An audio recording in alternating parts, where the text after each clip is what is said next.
We are in Harajuku, Tokyo, Japan. This is a fashion trend center of the country, maybe the world.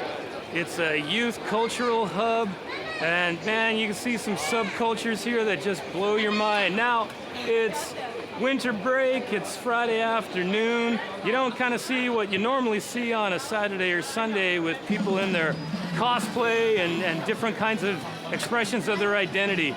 But this place wasn't always like this, so let's go way back about 400 or so years to the Edo period. And in the Edo period, that was when the Tokugawa shogunate, the government, actually established control in Japan and unified the country. That took a few decades, but they did. But in this period, this area, Harajuku, really was just a little farming village.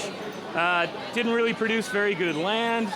You'd say later on in the 1800s, Hokusai, famous woodblock printer, painted in his series of 21 views of Mount Fuji a water wheel that was in the area to grow the land, but it was a small farming area. But during the Tokugawa period, even before it, there were these different highways that each had guard posts because they kept control over how people moved and that kind of thing. And so Harajuku was a small outpost.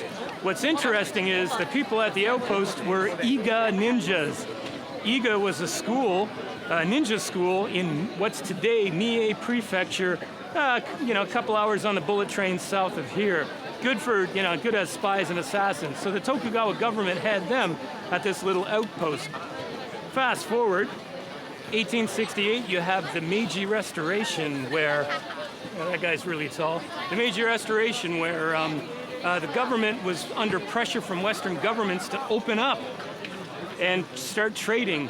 And so Japan started from that point to experience its industrial revolution, and that moved pretty quickly.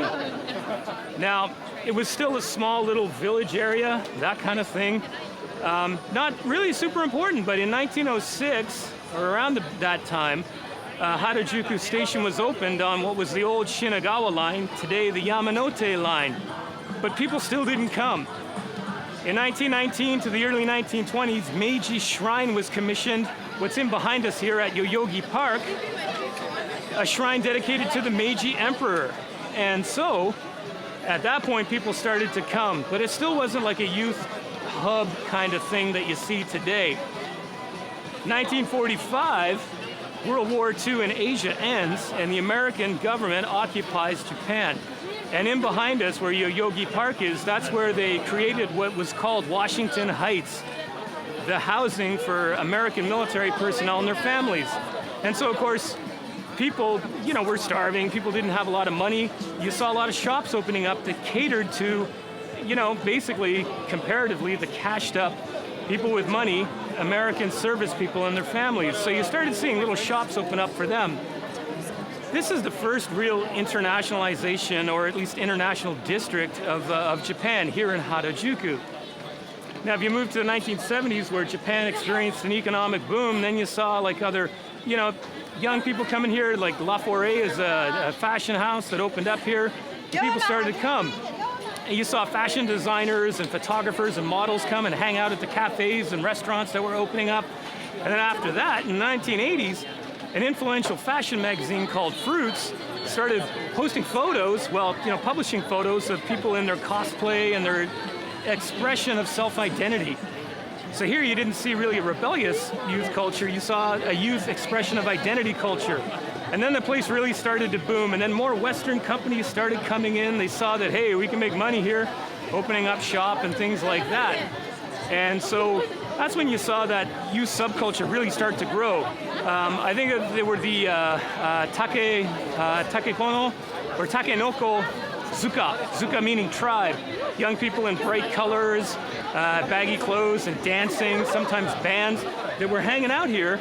And, the word spread, even more companies and more people come.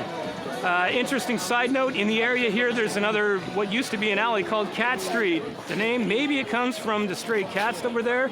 Maybe it comes from the Black Cats, a rockabilly band that used to play regularly and was really popular. And you would see lots of people coming to see them in the 1980s. Of course, there's been a lot of change since then, but if you're young, or even if you're not young, come here, check it out. On a weekend, the throngs of people are